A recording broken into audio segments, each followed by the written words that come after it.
So we got haircuts, matching, but not really. He really didn't like me, apparently, because he cut my hair like the tip of a penis. No, he didn't. Penis head. It's like a little mushroom. No, it's not. Except actually, you know what I find really attractive? When guys have like a nice penis head. Like their head is a penis, or the head of their penis? The head of their penis. Is nice. Is like nice and like mushroomy. Not too much though, but like nice, defined. I know what you mean. I don't know. I think it goes in nice. I feel like I try not to examine the penis for that long. Oh, you're so nice. Yeah. You're blocked with Eden Middleman and Simona Catalano.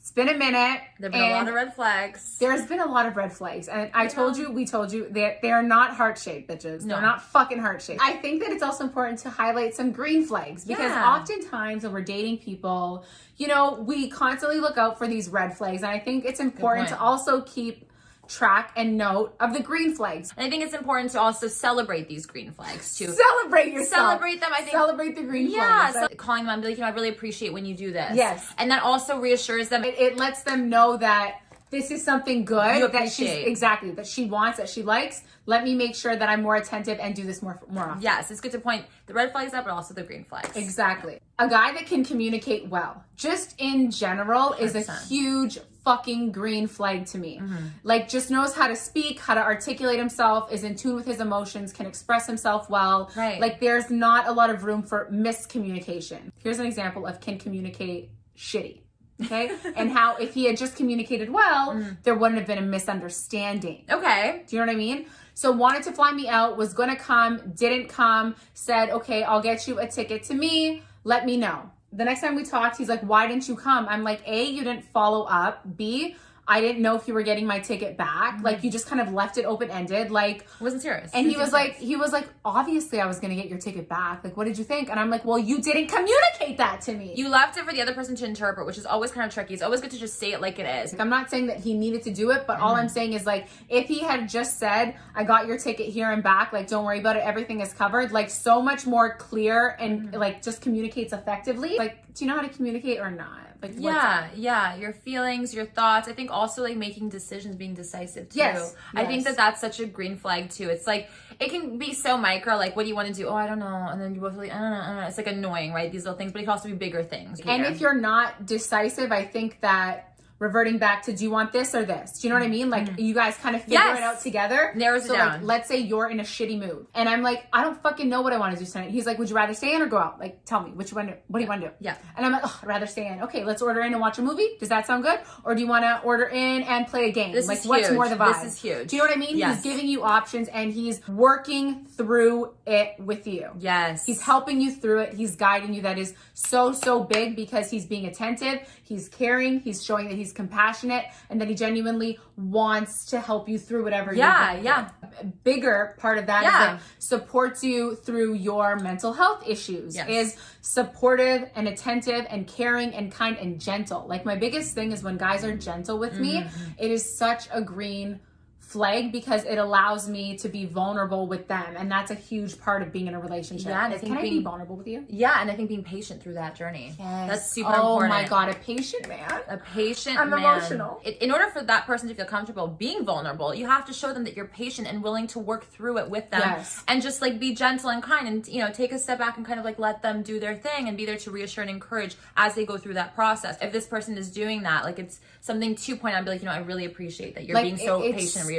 Exactly. It's so important. It's so rare. That's why, like, it's so rare when a guy is patient with you, even patient trying to understand you, trying to understand the issue, patient while you're working through the issue or trying to express it if you're unsure of how to express it with him. Yeah, or if you're going through things, gives you the space to do that and is hold patient space for you. Yeah, super important. Hold space for you and allows you to authentically take a moment and be vulnerable. A secure man who is so sure of who he is that he allows you to be you unapologetically. He's like, I don't give a fuck what she's doing. Like, I'm so good. Yeah. I know her head, her space, her energy, where she's at. And I'm cool with letting her, like, have her opinions, have her judgments, like, talk her shit. Do you know what I mean? Yeah, that's so relevant to us and doing your vlog. Yeah. It's when he's like, yo, like I watch your shit, like I fuck with it. Like, yeah, love that. And it's so rare because a lot of guys who are not confident will not be able to handle this. Exactly. You can't handle us. And it's like, it's not even like we're a lot. You know what I mean? No, we're not that much. No. Not that much.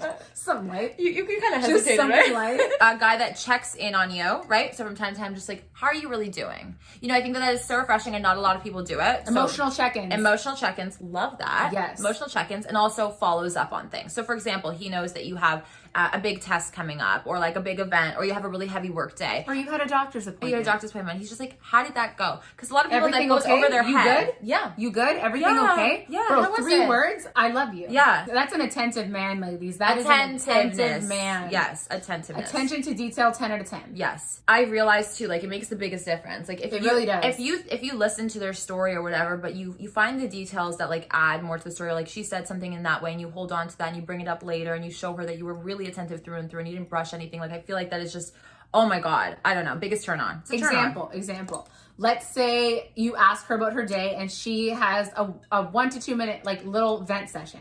Something triggered her, pissed her off, whatever. Like, for example, I'm talking yada yada, so-and-so did this, it triggered me, and I want to continue on about the story, but he pauses me and he says, can I ask why that triggered you?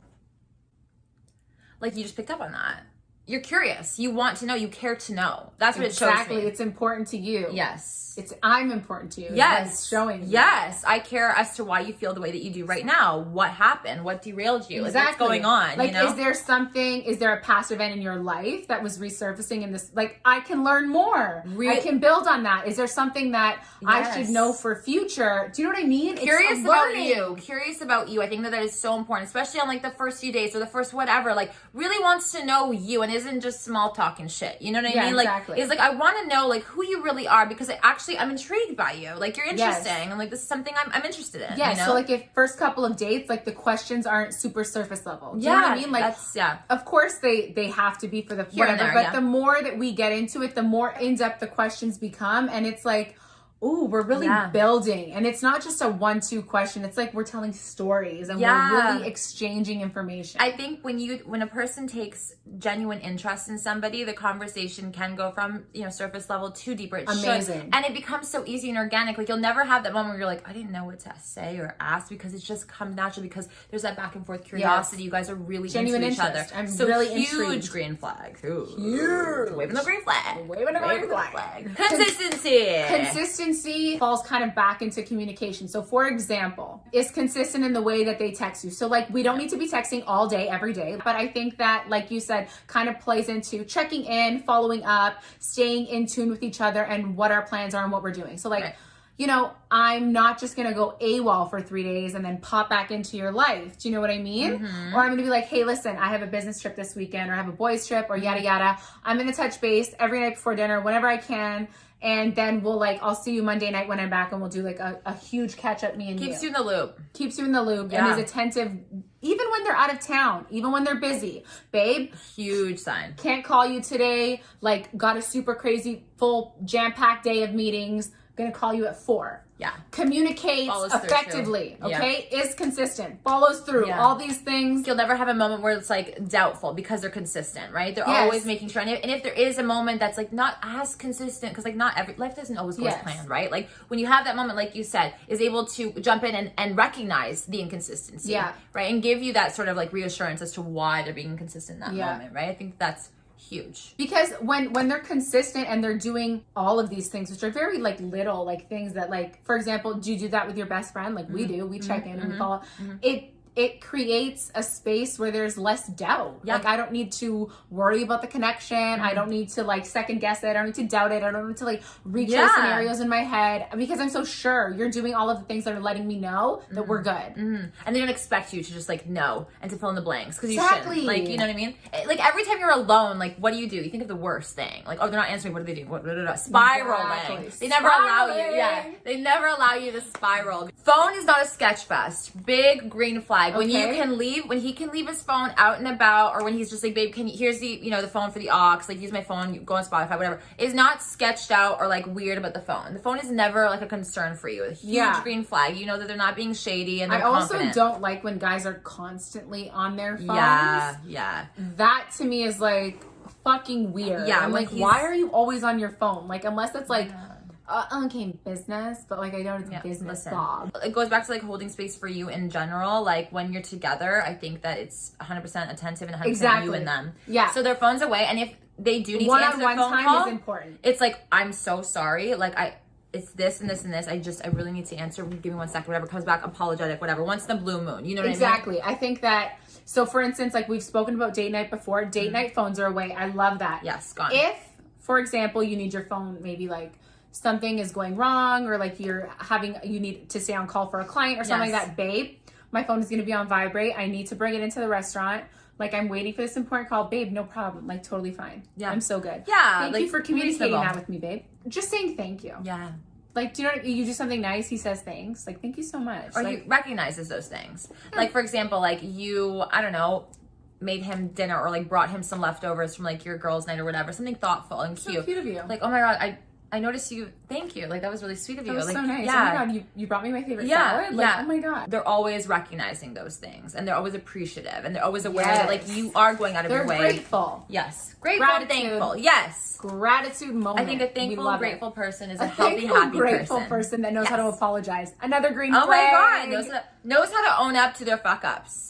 And be like, you know what? Yes. How I reacted before you even have to mention it. I'm so sorry. Recognize Babe, this. I was out of line. I'm so sorry. In tune with themselves. I didn't mean to raise my voice. Yeah. Baby, I'm so sorry. Yeah. Emotionally intelligent human being right there. Holy fuck. Yeah. The hottest human being. The hottest human being ever. Human being. And I also think that this plays into me specifically a green flag when I fuck up. Sometimes because I'm used to people like jumping down my throat. It hasn't always been the best for me to own my fuck ups. But like we're obviously trying to be more accountable human beings. Thank you so much. You are. When I'm acknowledging a fuck up and the guy that I'm talking to is super gentle with me and being like, that's okay. Everyone makes mistakes. Everybody has those days. It's such a green flag to me because in that moment, I can be soft with him. Yes. I can be soft with him. I can be vulnerable with him. This is not somebody that's going to judge me and ridicule me and make me feel bad. Right. He's not going to play on the fact that, you know, I made a fuck up and use it against me. He's embracing you as a human being, and we all have our moments, and he's making you feel comfortable to be that person who you are without feeling judged or uncomfortable. And if anything, that encourages the other person to want to be more open and accountable. Yes, 100%. Yes. I realize that. It's like, you know, I'm sure you guys can relate, like when you've made a mistake or something and someone's just like, don't worry about it. It happens. Yeah. It's okay. Like it's okay. It happened to me, blah, blah, blah. And you're like, you know what, you're right. Like, it puts things into perspective because people are very, like, in their own heads, too. So somebody who's able to recognize that and pull you out of that and be like, I'm here. It's not a big deal. I got you. We're cool. Yeah. I love that. Like, I think we're building our dream man right now. We really are. I'm getting excited. Like, oh, I'm basically just describing you. Yeah. We've decided we're going to get married. Sorry, future Simona's husband. So sorry. Good luck. Honestly, though. Another big thing, and it goes the extra mile. I don't think people realize that, but supporting another person's hobbies and interests no matter what. So just like, even if it's something like weird or niche or like maybe different, maybe they're doing a YouTube channel and they're kind of embarrassed, but always being their cheerleader and being very supportive. Like, you do you, like, fuck what people say. Exactly. Whatever. Like, I'm so proud of you. The fact that you have the balls to go online and talk about these things, like, that's amazing. And I recognize that. And I know it's not easy. Huge, you know? huge, because they're encouraging you to have a life outside of them. Yes. They're encouraging you to have a career, to have things that bring you passion, joy, and excitement outside of themselves. Mm-hmm. It's important to be your own individuals outside of a relationship. And while it seems so small, really this is the bigger umbrella picture or category from being supportive and supporting their interests and hobbies. It's just like your man comes to you and he says like, babe, like I want to quit my 9-to-5 and I want to start doing, I don't fucking know. Making custom socks. Like, babe, I love that for you. Like, you make me the best socks. My feet are always warm. Yeah, you're gonna be like, amazing. Being supportive of their goals and their dreams, man. And never making them question or doubt that, because I think bottom line, it comes down to, do you care about their happiness? Because if this is fulfilling them, this is what grabs their interest, this is what keeps them stimulated and happy and joyful, like, you should be all for it. Yes. Regardless of how wacky the idea might be, you being supportive will do nothing but great things to the relationship, to yourself, to her, to whoever. It sounds like, do it. Like, that's fucking amazing. Encouragement. Like, you had an idea and you genuinely wanted to, like, try it. Why wouldn't you try it? Yeah, exactly. And they're like, wait, what? And I'm like, yeah, fuck, dude, who cares? We only live once. Yeah. Exactly. I think that outlook of encouraging your partner to do what they want to do. I'm here for you, and like, let's talk about it. Is a team player. Teamwork makes the fucking dream work. And that's what these green flags all do. Yeah. They support and they show that you are a team player and that you want the best for the other person, and you're here to support them and be there for them and help them in the best ways that you can through these little acts of kindness. Recognizing these green flags and encouraging your partner to taking inventory. Yeah, taking inventory and calling them out and saying, I'm so thankful that you did this. And I'm actually I'm very appreciative that you recognize this, or that you made me feel comfortable after the fact. I just want to let you know that I saw that, I recognize it, and I appreciate it. And I think that this is the key, honestly, the secret sauce to a good relationship / dating chapter. It's a habit. When you start doing this and pointing out the good things. When you point out something good that someone did, they're like, oh wow, she really liked that. I'm gonna do it again. I'm gonna do it again. I'm gonna do it again. And then you exercise and it builds and it grows. And this is even just green flags for you to be aware of as an individual dating. Like for us as well. How would he know that I'm appreciative that he did this if I don't say it? Exactly. Simona, start saying thank you. Right. Thanks, babe. Thank you. Thank you. Thank you. I recognize that. Thank you. I appreciate that. Do you want a kiss? Do you need a kiss? Kiss in the pee-pee? My little penis head? I'll take one. Wrap it up. Wrap it up. Full circle. Okay, guys, we hope that helped, that you enjoyed it. If you have any other green flags you want to leave in the comments below, that would be wonderful. Let us know what we missed. Thank you guys for watching. Don't forget to comment, like, and subscribe. Hit the bell for the notifications. We have a podcast. Go listen to season 1 because season 2 is creeping up on us. You have to be prepared. You have to make sure you've digested all of the goodies that we have in that season 1. And make sure you rate it 5 stars, and we'll see you back here so soon. Bye.